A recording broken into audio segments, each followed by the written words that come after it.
Heni pa rin balitang Kapampangan. Singkababang interest rate, sampong niyayaliwang promo, sing alok na rin bangko ngeni, bang makapanamuyot ka rin kabalen as selling properties, kapamilatan ning mortgage loans. Pero itiba, praktikal kumpara kingkekang estadong pinansyal.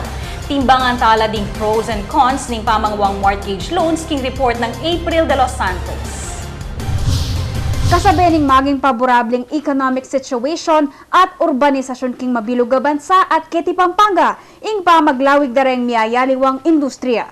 Halimbawa namo kilug namo ning metong nga dekada apansinan ing pamagsulpot dareng subdivision or realty properties kapamilatan ing panyatang dareng higanting real estate development companies at tuki-tuking mamuhunan Keti. Inya naman bang lakwas makapanamuyot potential buyers makasilong housing loan promos, ingaalok dangin ding bangkong partikular at targetan ding middle class. Ang tinamuking banking institution IT, ayayampang ing 5.5% interest rate mo king pabanwa at 6.88% naman king katuking 5 banwa. Gagarantiyan niya naman niting miaproban kilug namo ning meto nga oras ing housing loan nung planchado nga ding rekisitos a anyawaran. We've seen a lot of confidence return to this area, so people are very confident about their futures. And when people are confident about their futures, they're willing to borrow and improve their lives. And that's why we've made our first stop really here in Pampanga to represent all of Northern Luzon.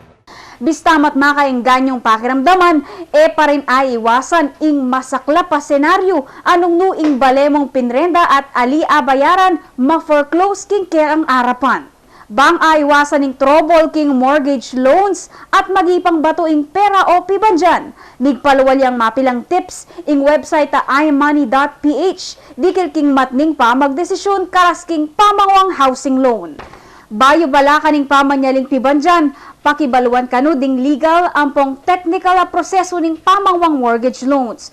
Kadalasang mamabot king 30% ning gross monthly income ing mipupunta king monthly amortization ning bale. Inya bayo balakang mag-loan, pakaisipan pa mo nung ating financial kapabilidad, suwak baking income bracket at malinis ing bank credit history bang mipasubo bandang tawli. Kanukabud bibigay king mababang interest rates ayayalok ning bangko at pakikorkulan mo naman ding aliwang bagay akalupan ning margin of finance at lock-in period alalatag na niti. King kalwatan malamang mas maragul pa pala ing kaya kang babayaran nung konsideran ing pabayo-bayong market interest rate. Bang kumuto ing budget, pakikorkula mo naman kanu ding lati-lating gastusan kalupaning home insurance fees, taxes at miayaliwang charges kaugnay ning pibanjan alinon.